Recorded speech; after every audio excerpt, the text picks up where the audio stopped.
To comic culture. I'm Terrence Dollard, a professor at in the Department of Mass Communication here at UNC Pembroke. My guest today is Walter Simonsson, the legendary writer and artist of such books as The Mighty Thor and his current project at IDW, Ragnarok. Walter, welcome to Comic Culture. Thank you very much. It's nice to be here. So I guess I'll ask the question that you've probably been asked a billion times before, but what is it about the character of Thor that I know that you had done some work on your own when you were in college, according to the omnibus, the Thor omnibus, that you had done some work in the 60s, I guess, working on your own Thor story, and then you were able to work on Thor in the 80s, and here you are now in the 2000s working on your own iteration of the character of Thor. So what is it about Thor that just connects with you and makes you want to tell stories? Probably two things, really. One is that I'm just a big fan of the Norse myths. When I was a kid, in the house I grew up in, my parents' house, we had a nice library of books, and two of the books, there was a double set volume of Norse myths and Greek and Roman myths, a single volume of the Greek and Roman. And I read them as a kid. They were actually published in 1893, I think, or 1898, which wasn't as long ago then as it is now, but it was still a while back. And I really like them. I love the Norse myths. I mean, I don't want to claim any genetic background. My grandparents from Norway on my father's side, so I do go back to that part of Europe.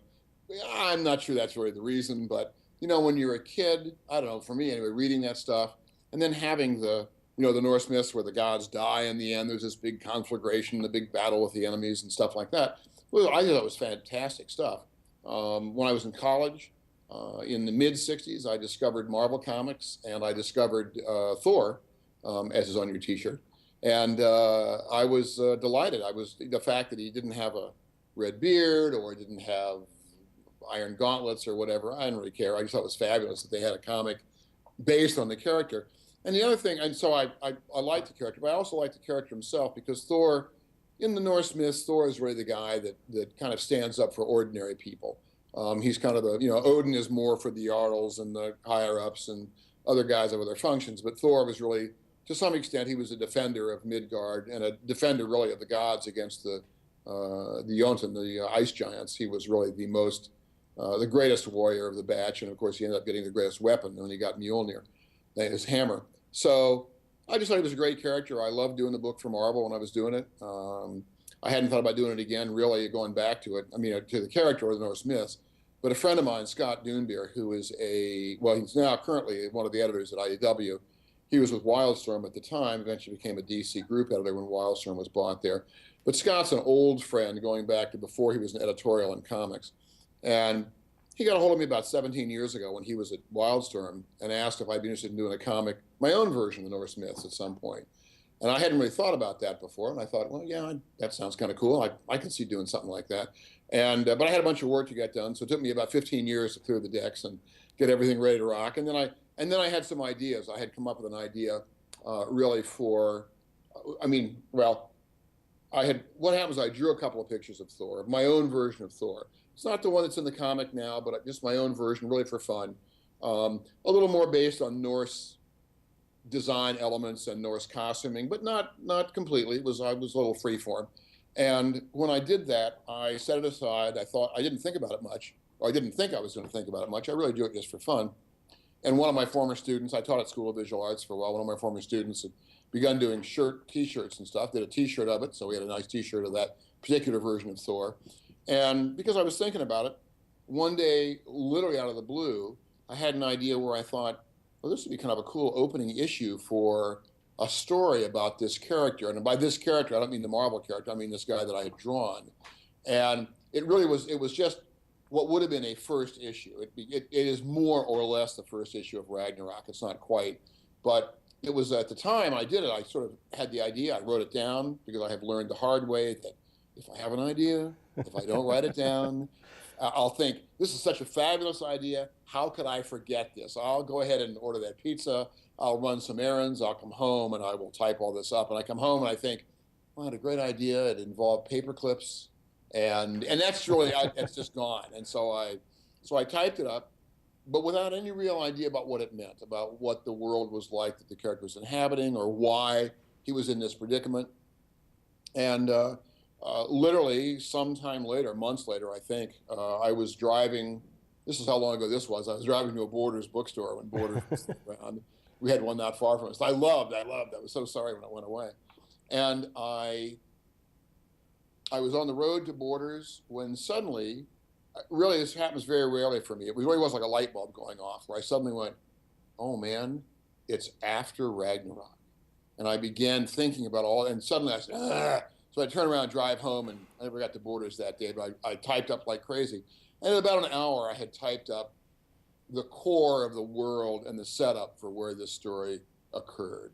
I didn't have a lot of ideas where it was going to go right then. I was just trying to figure out what the world was like. And then that, of course, it's all this feedback stuff. You think of ideas, you think of the world itself gives you some more ideas for other stories. The stories enlarge the world. It just runs around like that all the time.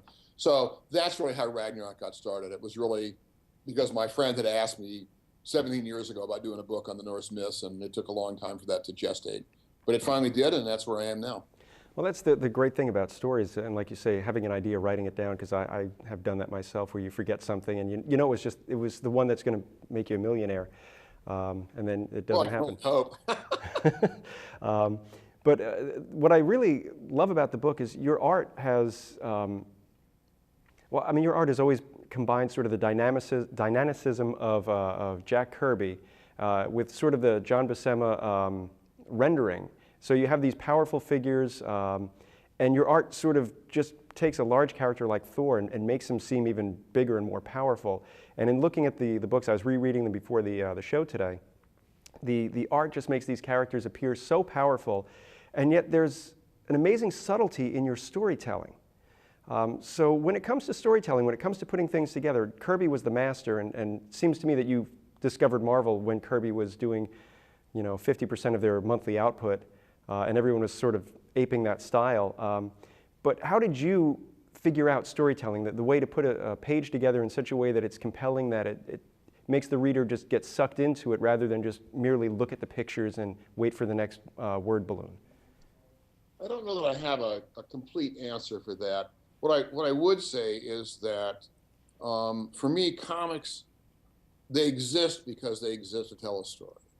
And so telling a story is the foundation for me of what a comic book should be about. As a result, especially when I got into comics, I'd done some comics, just this Thor story I worked on, the Marvel Thor. I did a version, I read a story in art school that was really based in the Marvel Thor and the Marvel Universe. I didn't finish it. I got about 26 pages in and decided I didn't like my inking, so I was going to come back later when my inking was better. 14 years later, I came back and I was able to tell that story. It was the opening story in my run on Thor, the Surtur saga. But I thought a lot about storytelling. I put a lot of time into trying to figure out eye direction on pages. A lot of work on the architecture of the page. I went through a phase where I thought of the page as a building where you put a bottom series of panels that act as a foundation for all the panels that are above it. So the whole thing works as a unit. I think about it very much as every panel is a composition, but every composition should lead to the next panel. If you look at it, you'll find often there'll be a series of kind of vectors in the panels that will lead you across the panel or across the tier of panels. And then there'll be a block of some kind visually that will run you back down to the next tier below. All that stuff's deliberate. I mean, I spent a lot of time considering it in my early career, and I did a lot of stuff. I did a strip called Manhunter for a while with Archie Goodwin at DC Comics, and we were doing about 20-page stories in 8-page chapters. So we were doing 10, 11, 12, 13, 14 panels on a page. There were a lot of panels. So there was a lot of composing small drawings and at the same time considering them in the context of the larger page itself and in the flow of the information across from the top of the page to the bottom of the page. Occasionally I'll do a panel where I actually have to try to get the eye to read the wrong way. Mostly in Western culture, you read left to right and you read top down, diagonally down to the right, or you read diagonally up to the right if you start on the left. And occasionally I'll try and screw that up and do an S shape, like a reverse S shape on a panel or at a couple of panels. But I was very aware of that, and I spent a lot of time trying to figure that out and how to put the pictures together in a way that increased the flow, made the transfer of information smooth from one panel to the next.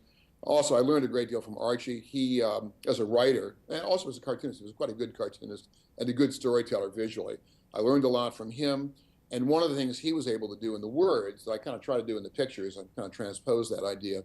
He would, he was remarkably able to include exposition, necessary exposition in his dialogue and in the panels in a way that didn't feel like exposition.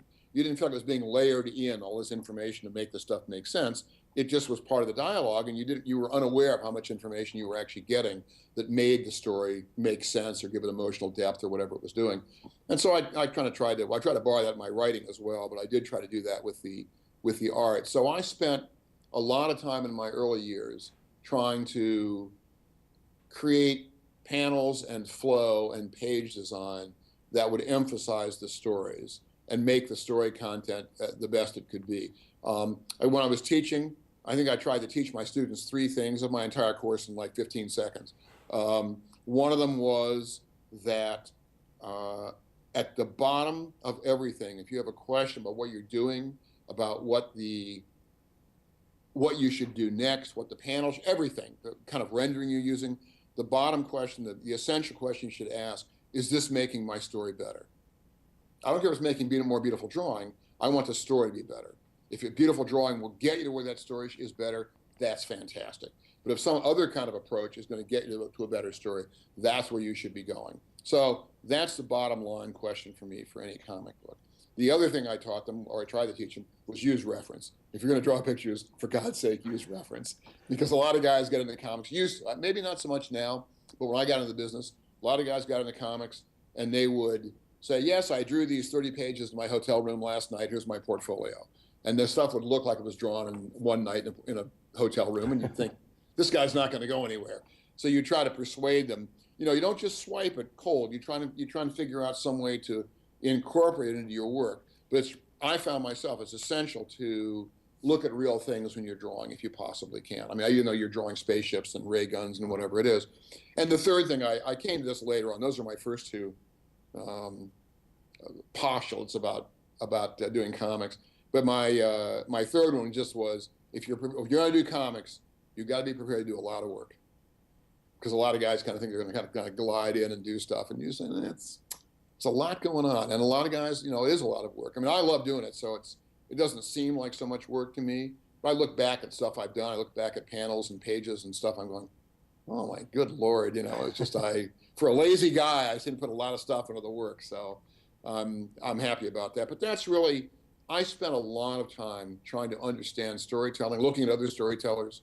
I got an enormous amount from Jack. I hit Jack early. I mean, I was in college when I saw his stuff, but I really incorporate a lot of that stuff or I internalized it in such a way that I don't have to look at Jack now. If I look at Jack now, I mean, I love to, but it's not crucial anymore. There are some artists I still go back and look at. Jim Holdaway, who did the Modesty Blaze newspaper strip over in England. He was the first artist, died young, about 45, I think. And he did about the first 15 or 16 Modesty Blazes. And they're newspaper strips, so they're like these narrow little bands that have 3 panels in them. They don't have a whole page to work with. And his storytelling is absolutely superb, as is his drawing and rendering. I love the stuff. And guys like Mobius, and I mean, there are all kinds of guys you could name. Sergio Topi's been a big influence in the last 10, 15 years, I suppose. So I looked at a lot of stuff to try and figure out. I'll give you one quick example. Are we on a time limit here? I'm going to clock around. I can go all day, frankly. But Sergio Topi, who's just died within a year and a half ago, brilliant Italian artist. And he did very little of his stuff's in English. Some's in English, not very much of it. The drawing is fabulous. His composition, page designs. And he had a storytelling bit where he did a story about the U.S. Army. I guess it would have been the Army. I can't read French very well, so I'm not guaranteeing that. But during the Seminole Indian Wars in Florida, and there's an officer in the troop detachment who turns out to be black, at least partly black. I don't know what the makeup was, but he's partly black. And as a result, he's essentially drummed out of the Army. This is before the Civil War, I suppose. But he was drummed out of the Army, so he's really kind of made a prisoner. Ultimately, ends up being in an alliance with the Indians themselves because he's been thrown out. And in the end, when everything is done, he walks off into the swamp and disappears. I don't know quite what happens to him, if anything. But when he walks off into the swamp, Topi drew 3 panels in which are long vertical panels like this, and like this, and like this. And they were, the first one that you read, the one on the left page, was shorter. It was about, it came down within like 4 inches of the bottom of the page. The next panel came within about 2 inches. The last one was the entire page. And there's a little figure of the guy walking in the white space below the panels, under the panel, and then disappearing behind the panel. And the third panel is just the swamp. So that this guy, he walks into the swamp and just disappears. And without actually having to draw this guy in the swamp. He does it a different way, but it's as if he's going in behind it or covered by it or vanishes within the swamp. And it's really beautiful. It's just a fabulous solution to the problem that's completely clear, even if your French is crummy. So there's stuff like that I've seen, that I've tried to incorporate. I don't think I've ever done anything quite like that. But the idea that there are all these different solutions to telling a story, that's probably the thing in some ways about comics that interests me the most. The idea that you have little bits of information that are static, and yet when you put them together, you try to establish a flow in a way that, people always compare it to movies, but of course it's not a movie because you're not getting the 24 images a second, you're not getting the flickering in the screen, you're not getting a lot of other stuff, but you are trying to create the illusion in the passage of time. It's what makes comics different from me, is that you manipulate time in a way that you do not do in, say, single illustrations or photographs or whatever it is, other things. You actually can work with time. And I find that really fascinating. So that's kind of one of the things I like, and I spend a lot of time trying to figure out. Now, okay, done. No, it's fascinating stuff, and it's probably something that we could go on for quite a ways more. But I know my students would probably be upset if I kept them more than an hour. Okay. Sorry, guys. No, I guess the next question is, we talked about your storytelling, we talked about your art style, and you mentioned just a moment ago that your art is very detailed. I think at the end of the first issue of Ragnarok, there's a shot where they walk into where Thor is chained up. And if you look at the detail on that panel, clearly you spent quite a good deal of time working out how many chains are going to be there and the lighting, the way it's going to hit everybody. And then in the upper right corner there, we see the group coming in to, try and get the treasure, that sort of thing. Right. So I guess the biggest question is, your art has had this element to it throughout your entire career. How do you, as an artist, hit the deadline every month? I don't always, but I try to. It's one of the reasons that Ragnarok is really a bi-monthly book rather than a monthly book. I'm not as fast as I used to. I was hoping, when you get older as an artist, you're supposed to get faster and get simpler. Your art's supposed to simplify out as you get older. I haven't reached that point yet, apparently, which is not good. I got to go back and study Alex Toth more somehow to see if I can't simple my work up. But mostly I just try to find visual solutions to the storytelling problems I'm trying to tell, whether it's in the composition or even the rendering. I do want a lot of power. I mean, that's probably the one thing I really got from Kirby was Jack's stuff was so alive on the page. It had so much energy. And that's really what I've tried to take from Jack. I haven't tried to do it the way he did it. I've just wanted to capture that feeling of all that energy on the page in a way that makes the drawing look vital. I mean, one of the ways I've done that, many, many years ago, there was a Van Gogh in, there were 2 actually in New York City, right before we moved out of there in the mid-'80s. And in one of them, I forget which one, there were 2 giant pencil drawings. I mean, they were well beyond the size of my screen. They were large pencil drawings of fields, I presume somewhere in France. And they were stubble. They were like hay fields or whatever, and they'd been cut, hay had been mown. I don't remember now if they had the bundled hay elsewhere or piles of it. I don't remember that for sure. But there were pencil sketches, pencil drawings, really. Like Bruegel had a very high horizon line. So the horizon's up here, a little bit of sky and a long amount of ground below it. So it had a feeling, because the drawings were large, of kind of vastness of this flat plane. And one of the things I loved about those drawings, and it made something clear to me, I sort of knew it before, but seeing these drawings made it quite clear, is that they were, when you stood back from them, you saw the whole picture. Everything became the field and the stubble and the sky and everything in the picture. And then when you stepped up and looked at it, kind of like that, I'm looking at my camera, Kids 3D. When you looked up at it like that, it all dissolved into pencil marks. Bap, bap, bap, bap, bap, bap, bap, bap, bap, bap. You just saw pencil marks everywhere, and you saw the abstract quality of the drawing that coalesced at a certain range and became a landscape. And I love the illustration. I love the kind of work that I love is work where, in a sense, you see the hand of the artist at work. And what you get is as with this, my computer screen in front of me here, you see, like I can see you and I see the shape of your head. I see the purple on either side of these purple shapes on either side of your head, sort of the New Gods cover on the other side. But they all could be abstracted out just very simply in little contour drawings into shapes that make up the space, and they'd be two-dimensional. At the same time, because it's camera, but it could be a good drawing, I can see the three-dimensional fact that the New Gods thing is behind you, and so is the Enterprise, and so is whatever the heck that black line behind your head is. So I can see that stuff, and I can see the depth in the picture, and that's what I like in drawing and in painting illustration. So I like the Howard Pyle School of Illustration, the Brandywine School, N.C. Wyeth, guys like that, where you are at the same time simultaneously aware of the surface of the paint or the drawing on the canvas or the paper, and yet you see the three-dimensional picture that you're supposed to see in the drawing. And I love that interplay of two-dimensional and three-dimensional. And so that's why I saw in the Van Gogh drawings really brought that home to me in a way that I thought was great. And so a lot of my stuff is like that. I try to make my drawings with marks that wouldn't be like a very careful rendering of the contour of a muscle or very careful hash lines. They have a kind of a jittery quality, I think. I've seen myself referred to as scratchy on the web.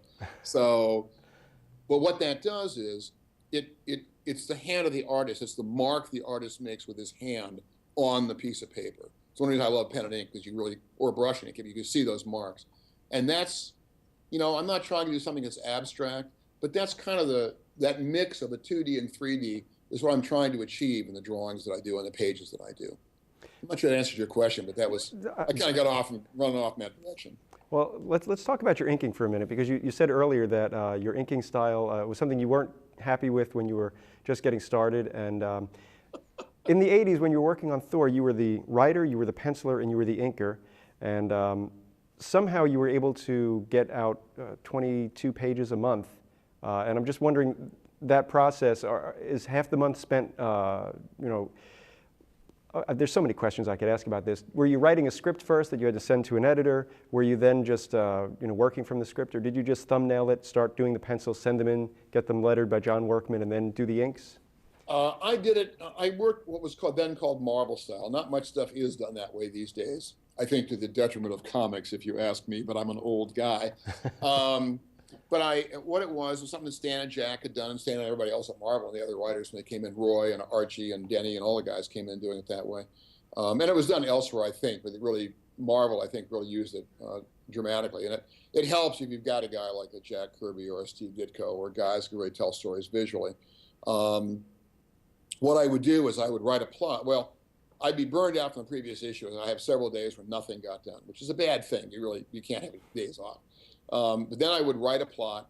I would work out and in some case, Thor, in those books for Thor, for Marvel, where I really had ongoing storylines, and I had a lot of subplots and a lot of characters that would appear in different issues.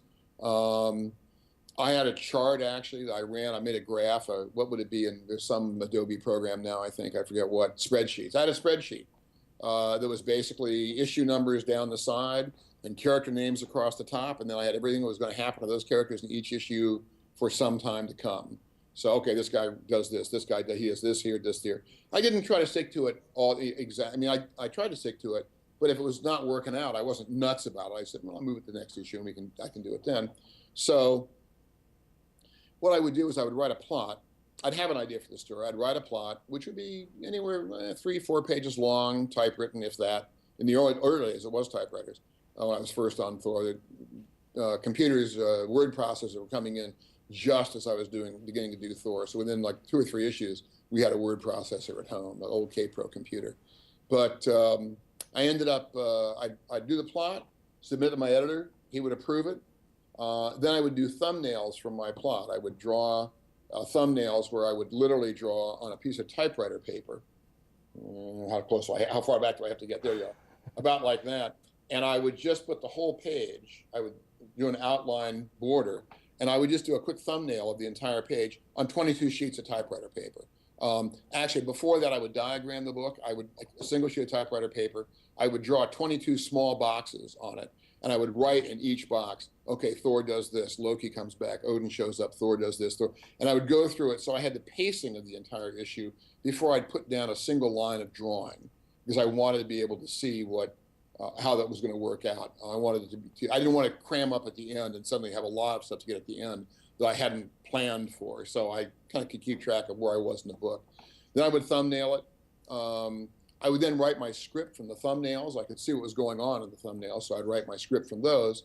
Then I would blow the thumbnails up to full size on artboard. In the old days, I used to have an opaque projector that I use now use a Xerox machine. I used to blow them up to full size. I have a light box. I trace off my panel borders. I clean the panel borders. I put the panel borders on. I draft those in, so those are exactly where they're going to be. Then I light box very loosely my layouts, very almost stick figures really. But that establishes my page design, my composition, and my storytelling all in one go. Then I put I'm an old guy. I put tracing, as I've said, I put tracing paper over the artboard. Now a lot of guys use computers for this, but I just do it the old way because I'm familiar with it and it's easy for me. Put tracing paper over it, and then on the tracing paper over each piece of the artboard, I indicate where I want the balloons on each panel from my script. When I'm doing that, I can begin to see how the words and the pictures are going to work together. So I edit my copy as I go along at that point. That's my copy editing phase. So I go through a couple of drafts. Not every balloon by any means. A lot of balloons are fine. But I will make whatever changes I feel are necessary. I do it this way partly because on layouts, the more work you put into a drawing, the less apt you are to want to change it because you put more and more work into it. So if I keep things in the layout form, if I get to a point where my words and the pictures aren't working together, I can either rewrite the words or I can go erase, and redraw the panel in some loose form. And I don't lose much time. I don't lose any emotional attachment to a drawing. I can make it come out right. So by the time I'm done, in theory, I've got all the pictures and all the words lined up going in the same direction. Well, I'm being told that we need to wrap up this episode. Sorry. No, it's been a fascinating conversation. And when I get it back from John, I pencil it and then I ink it on the lettered pages. All right. Well, we've been talking to Walter Simonsson. It has been my absolute pleasure having you on Comic Culture. Hopefully we can talk to you again soon. Thank you for watching Comic Culture. We'll see you again soon.